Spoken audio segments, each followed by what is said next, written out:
Fala galera do sétimo ano, tudo bom? Aqui é o professor Jefferson. Hoje nós vamos trabalhar a modernidade e o renascimento cultural aqui na nossa disciplina de história. E aí vamos começar a falando aí dessas transformações que aconteceram na Europa após a Idade Média. Vamos começar então, meninos. Vejam bem, quando vocês olham essa imagem, provavelmente vocês estão vendo uma imagem muito próxima da realidade, uma imagem um pouco realista, certo? Então essa imagem ela representa justamente aquilo que estava acontecendo na Europa nesse momento, né? Uma valorização da perfeição humana, dos detalhes, né? Da vivência, ok? E aí o que acontece aqui nesse momento? A modernidade ela começa justamente trazendo essas transformações, essas mudanças do modo de ver do mundo, né, do homem nessa época. O homem da modernidade ele vai aos poucos se distanciando do homem medieval, do homem da Idade Média, porque ele acaba ampliando o seu conhecimento, ampliando seus pontos de vista, tá? Então vamos trabalhar justamente esse momento aqui com vocês. Ou seja, vamos falar do mundo moderno e do renascimento cultural. A modernidade, então, pessoal, nesse momento que nós vamos trabalhar, ela traz uma série de inovações, como eu já falei para vocês, tá? Aconteceu após a Idade Média e o declínio do feudalismo. Aqueles fatores que já conhecemos, né? Guerras, pestes, revoltas camponesas, o aumento das cidades, a grande fome. Isso acaba gerando uma crise lá no século XIV e acaba transformando também a sociedade, o modo de ver o mundo nesse momento. Além disso, a igreja começa a sofrer algumas críticas, né? Mesmo ela sendo a instituição mais poderosa dessa época, que mandava na mentalidade, ela começa a ter, digamos assim, algumas críticas nesse momento. A partir do momento em que o homem da Europa, nesse contexto, assume uma posição aí de protagonista da sua história, da sociedade, ele adquire conhecimentos e, com esse conhecimento, ele acaba criticando o modo de vida ditado pela Igreja Católica durante toda a Idade Média, ok? O que vai marcar também a modernidade, como nós já vimos, foi a queda de Constantinopla, a queda do Império Romano do Oriente, lá em 1453, faz com que definitivamente a Idade Média chegue ao seu fim, quando a gente fala em questão de divisão aqui de período. Mesmo assim, pessoal, a gente sabe que na história não há somente permanências e também não há somente rupturas. Eu não posso dizer para vocês que hoje, ontem terminou a Idade Média e hoje já a Idade Moderna e tudo mudou. Eu não posso dizer isso para vocês. Sempre vai haver permanência de características de períodos anteriores. Até hoje nós temos características dos nossos antepassados aqui nesse momento. Aqui na modernidade, nesse contexto, é a mesma situação. Mesmo com a transformação da Europa e do homem aqui, há permanências de muitas características medievais, como, por exemplo, o poder da igreja continua, o poder da nobreza também, certo? E aos poucos isso vai modificando, mas não é algo assim de repente, não é algo que vai acontecer de uma hora para outra, tá? Aí, além dessas permanências, há as mudanças também, como a valorização do talento humano. O que marca a modernidade nesse momento é a valorização desse talento humano, pessoal. O homem, ele passa a ser o centro das atenções. Nesse momento, é onde ele tem a capacidade de criar, ele vai explorar a sua capacidade cognitiva, ele vai olhar o mundo de outra maneira, ele vai criar de acordo com as suas capacidades. E essa valorização vai ser muito evidente na modernidade, principalmente aqui nesse momento no início da modernidade, que nós vamos falar do Renascimento. Vamos entender por que o nome Renascimento Cultural também. O uso da ciência, isso daí é muito importante para a gente entender, o uso da ciência para explicar os fenômenos, e não mais a aceitação somente porque Deus quis, porque Deus quer, graças a Deus, ou então se Deus quiser. A ciência ela vai se desenvolver no sentido de investigar os fenômenos, de explicar, de demonstrar de forma, através dos estudos, que alguns fenômenos naturais, ou então do próprio comportamento humano, acontecem. E não será mais aceito a única explicação da Igreja Católica, a única explicação religiosa, tá? Aqui você vai ter uma explicação mais lógica, digamos assim. O uso da lógica é uma característica desse momento. O que marca a modernidade são justamente esses períodos, esses temas aqui que nós estamos falando. O renascimento cultural, o absolutismo, as igrejas reformadas, tudo isso a gente vai ver aqui. Tudo isso marca essa transformação na Europa nesse contexto. E o crescimento do capitalismo, obviamente, pela burguesia, como a gente já viu aí em aulas anteriores. Tá bom?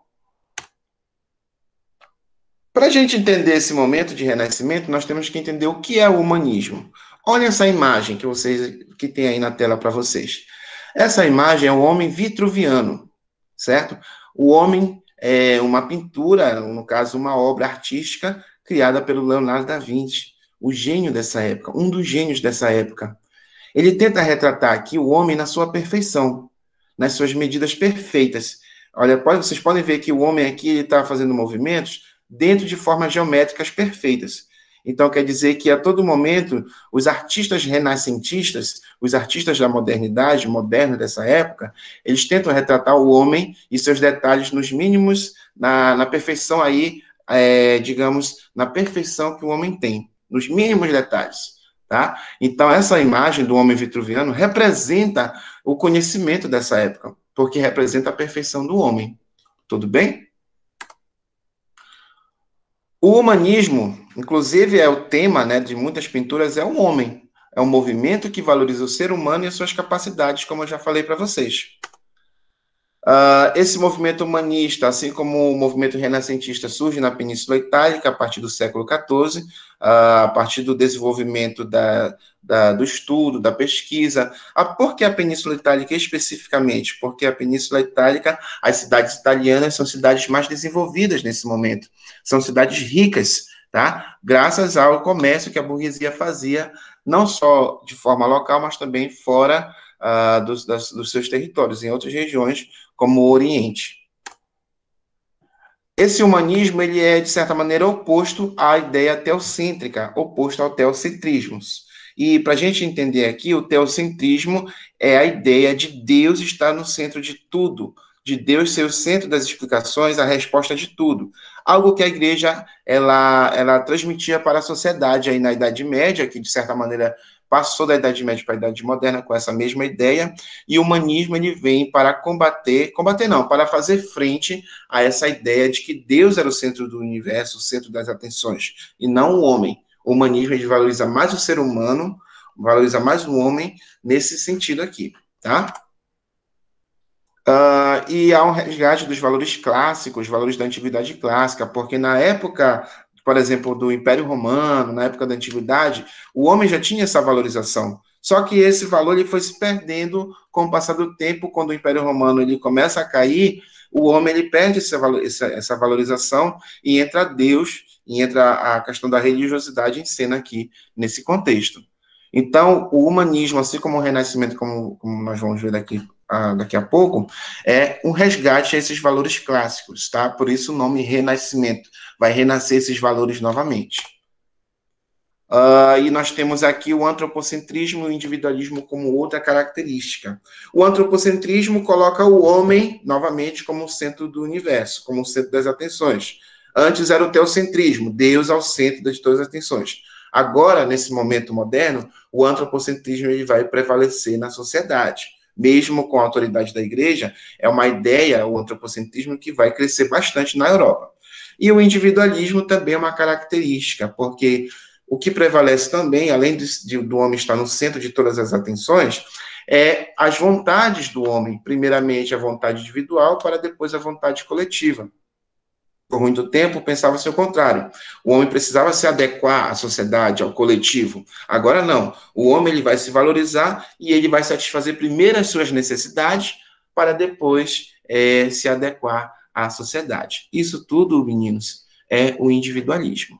Tudo bem? Agora sim, vamos falar um pouco do Renascimento, tá? O Renascimento, nesse momento aqui, galera, é um movimento, tá? Um movimento artístico, um movimento filosófico, um movimento científico que valoriza o homem, como vocês já bem sabem, que valoriza nesse momento as obras artísticas, a criação do homem, o estudo e a ciência.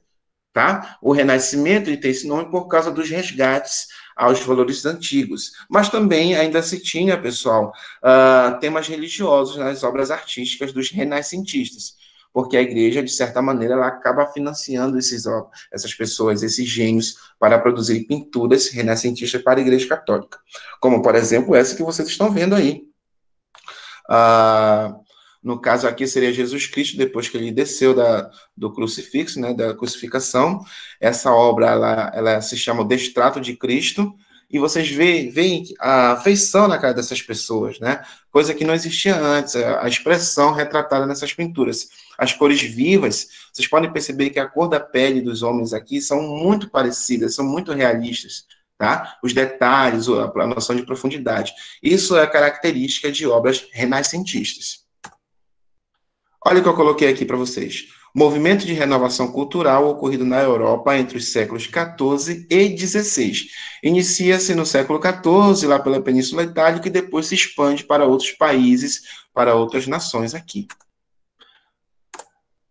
Por que a Península Itálica, como eu falei para vocês lá no início? Por causa da riqueza que as cidades italianas acumularam graças ao comércio, às atividades feitas pela burguesia. E lá, pessoal, seria como se fosse o berço do Império Romano.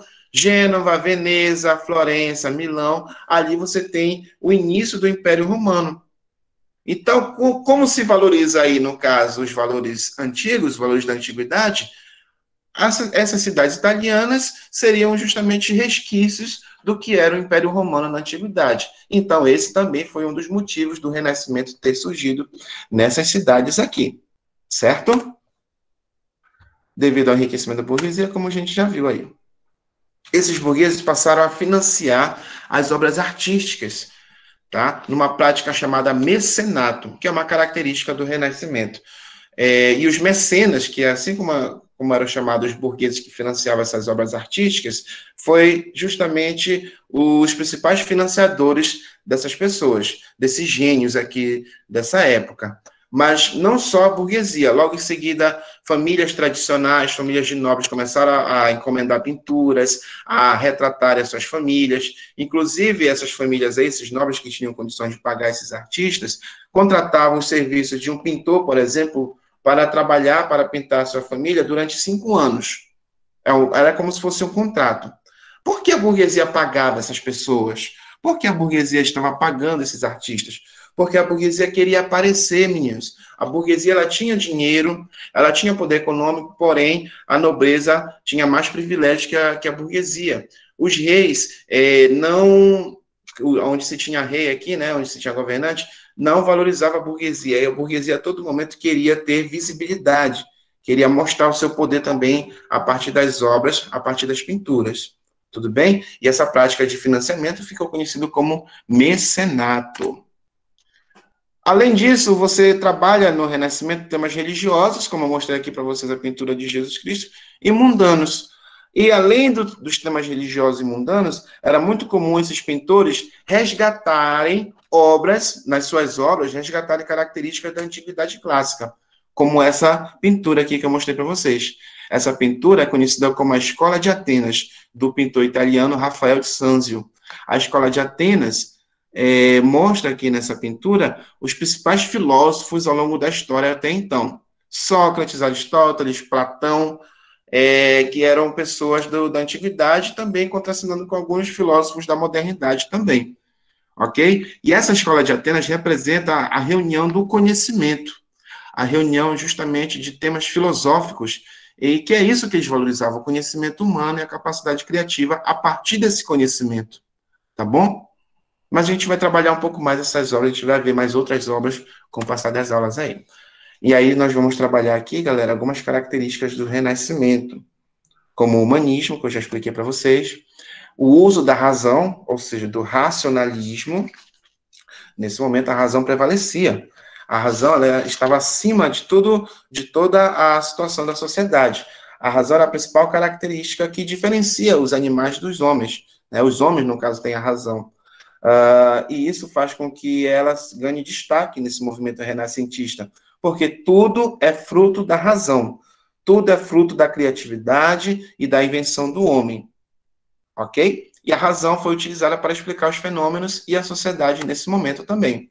O antropocentrismo, né? Antropo significa homem, ou seja, o homem no centro das atenções, no centro do universo, contra aquela ideia que eu expliquei para vocês do teocentrismo, que antes era somente Deus. Tudo era por Deus, tudo era explicado por Deus e tudo era feito para Deus. Agora não, o homem ele vai se valorizar nesse período renascentista, tá bom? Classicismo, o que é o classicismo? É o resgate dos valores clássicos, daí o nome renascimento, dos valores da antiguidade clássica. Porque por muito tempo, pessoal, na Idade Média, por exemplo, a filosofia que se desenvolvia na Grécia Antiga, que se desenvolveu na Grécia Antiga e em Roma também, foi deixado, digamos assim, em segundo plano. O que prevalecia na Idade Média, como vocês bem sabem, era a filosofia da Igreja Católica. E com esse período de mudança, essas filosofias antigas retomaram aí lugar de destaque, tá? O hedonismo é uma outra característica também da Grécia Antiga, onde valoriza-se o prazer humano, valoriza-se a satisfação do homem. Por muito tempo o homem viveu com medo de ser condenado, com medo de ir para o inferno. Lembra que eu falei para vocês que a igreja, nessa época, ela atraía os fiéis mais pelo medo do que pela própria fé. Então, nesse momento, o hedonismo ele é resgatado para mostrar que o homem precisa também valorizar o seu prazer, a sua felicidade. Tudo o que te traz felicidade e satisfação é permitido nesse momento. E isso se chama hedonismo, que é uma característica do Renascimento. Além do individualismo que eu falei para vocês aqui, onde prevalece primeiro a vontade do homem, para depois o coletivo. Esse homem renascentista, esse artista renascentismo, ele tem múltiplos talentos. Para vocês terem uma noção, um mesmo pintor artista aqui, nesse momento, ele pode ser um filósofo, pode ser um matemático, pode ser um arquiteto, pode ser um pintor, um escultor, certo? Ele pode ser um autor de histórias, ou seja, o homem ele vai valorizar os seus múltiplos talentos. Quer dizer o quê? Que o homem renascentista ele valoriza a mente, a capacidade humana, e aqui ele tem múltiplas profissões, tá bom? E aí nós temos aí a prática do mecenato, que é uma característica muito grande. Se não fosse essa prática de financiamento, não teria justamente essas obras, porque precisava se pagar. E os burgueses pagavam para pinturas, as igrejas pagavam para pintar suas capelas. A gente vai ver isso aí nas próximas aulas, tá? E as famílias tradicionais também, como já foi explicado. Beleza, meninos? A gente vai ver essa primeira parte aqui, até as características, e quando for na próxima aula, a gente vai falar um pouquinho dos artistas do Renascimento e também do Renascimento científico, tá bom? Espero que vocês tenham compreendido aí, e aí nos vemos numa próxima, tá bom? Tchau, tchau, meninos. Até mais.